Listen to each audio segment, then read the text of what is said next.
بلایا گیا ہوں، میں بغیر بلائے نہیں آیا، مجھے دعوت دے کر بلایا گیا ہے، میں اسی طرح جاؤں گا، اگر اس طرح جانا منظور ہے تو میں جاؤں گا، میں نے واپس جاتا ہوں میں۔ لوگوں نے کہا ٹھیک ہے آپ جائیے۔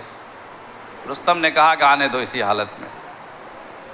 حضرت ربیع بن عامر رستم کے دربار میں پہنچے اور اسی تلوار سے ٹیک لگاتے اترے گھوڑے سے اس کے سامنے، اور اسی تلوار سے ٹیک لگاتے ہوئے چلتے رہے، یہاں تک کہ قالین بھی اور مسند بھی کٹتا چلا گیا۔ تلوار سے جب ٹیک لگائیں گے تو جہاں پر تلوار پڑے گی وہ تو کٹ ہی جائے گا۔